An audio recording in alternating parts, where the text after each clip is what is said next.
Welcome back to another episode of a Wanderer's Way podcast. This is episode 49, and we are going to talk about the newest Pokemon generation that has just been announced and the new games, just like I predicted back in episode 41. So if you want to hear that, definitely go back, check it out, and then you come right back here and listen to the rest of this episode. So definitely stay tuned, and thank you for joining me for this episode.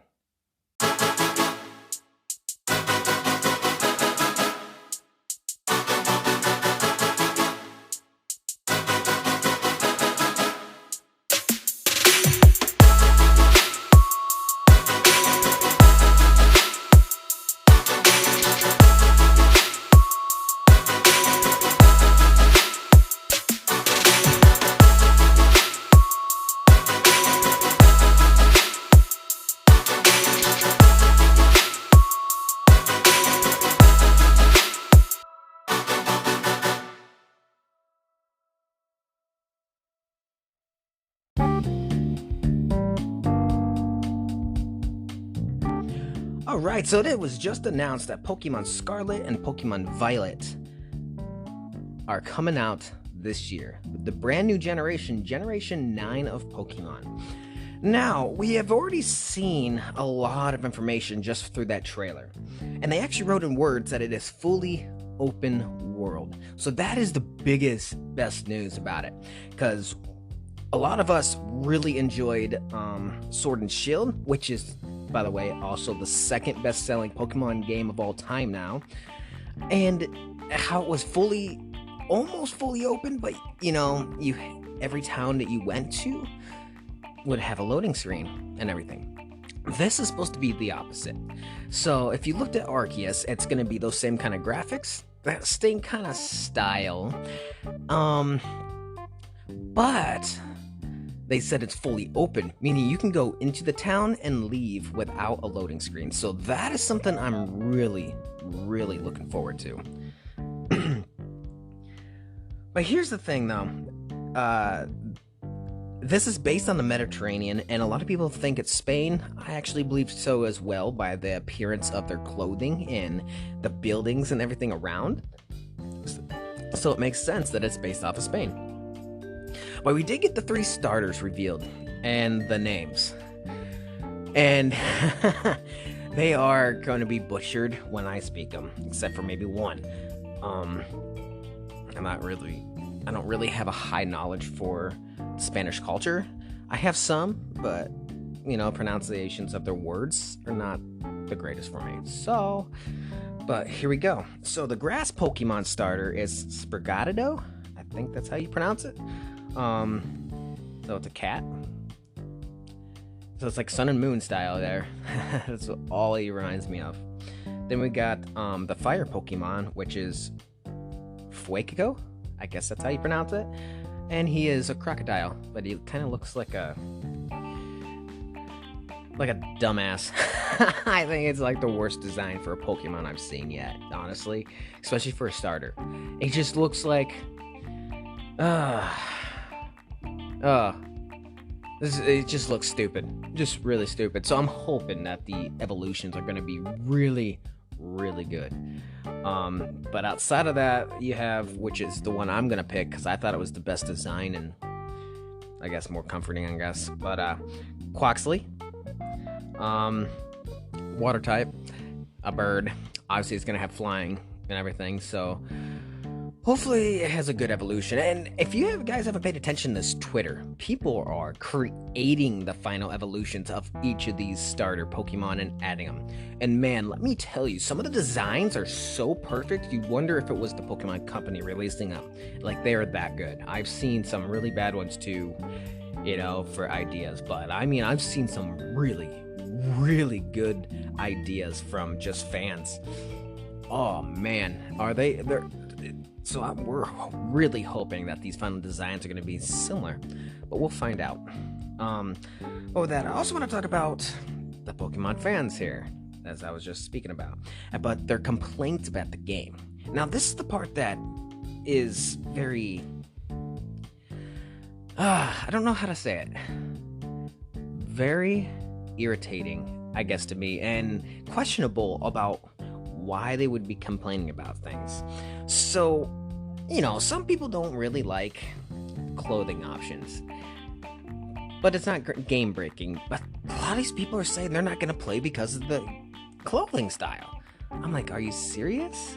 I was like, it's clothing. It's just clothing.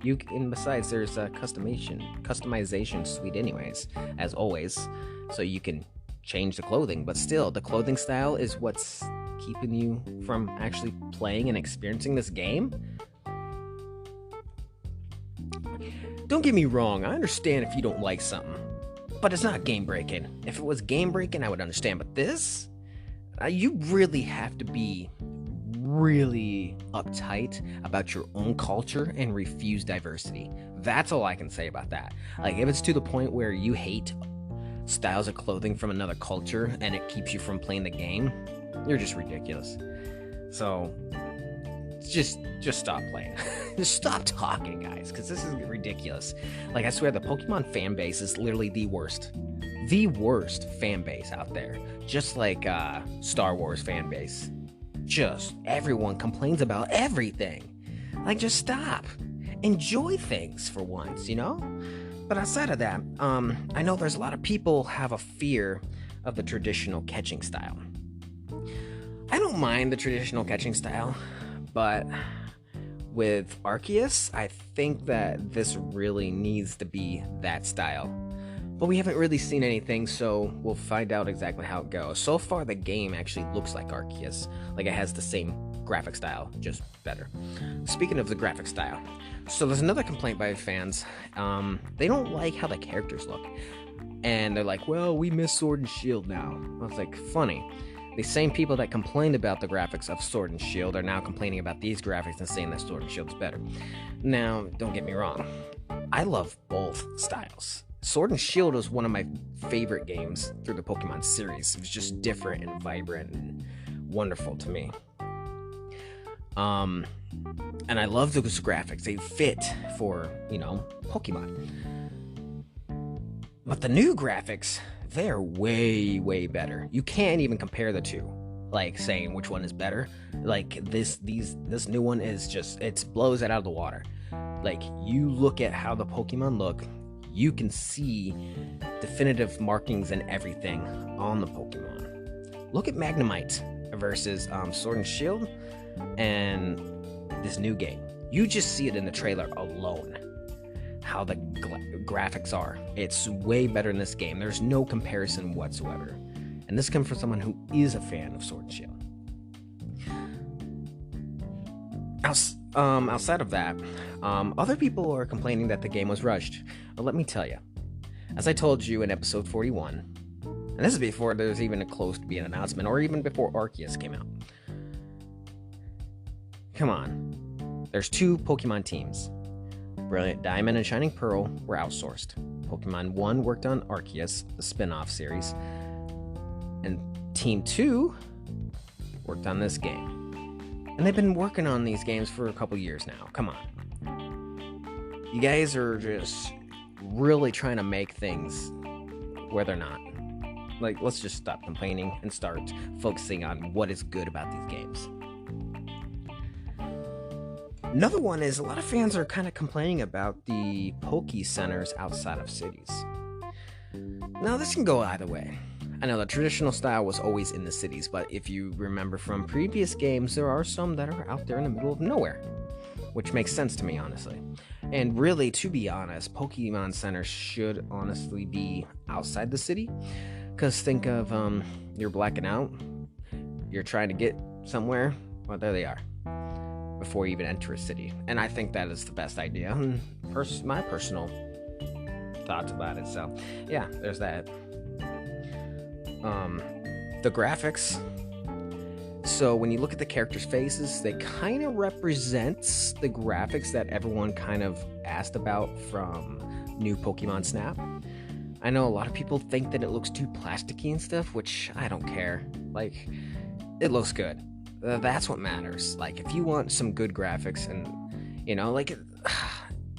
see, everyone just talked down on Legends of Arceus about how terrible those graphics are.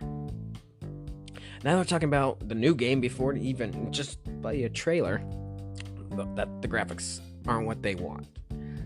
Like, we can't keep having these constant, hey, this sucks and this sucks and this sucks and this sucks scenario every single time there's a new game. Like, this is just getting ridiculous, guys. Come on.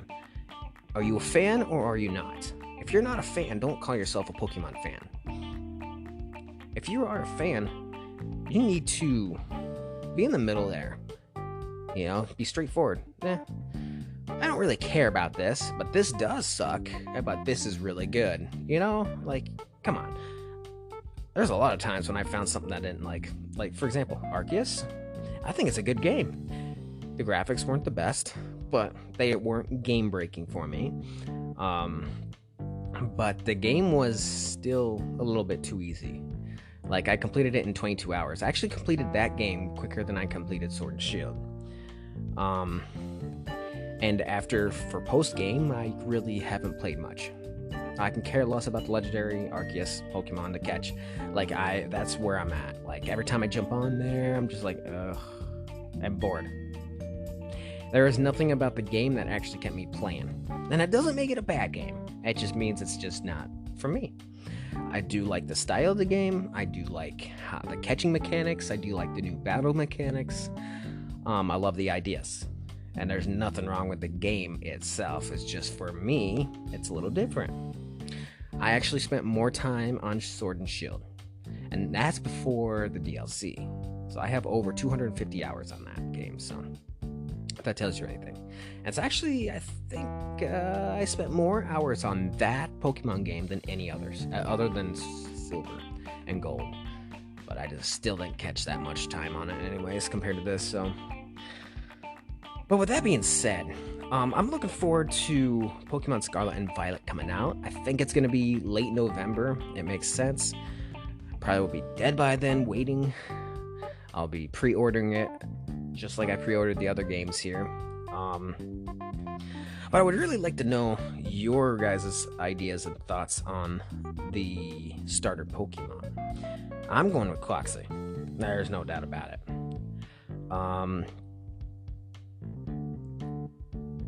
Let me also know about your favorite all-time starter Pokemon, what generation you like the best, and what your favorite game is. Top of that, let me know what you also are expecting about this new game. What is it that excites you? What is it that might be game-breaking? And I swear, if you say clothing options are going to be game-breaking, I'm going to slap you. Just throwing it out there. So with that being said, I hope you guys have a wonderful week, and stay tuned for the next episode. You'll get a surprise.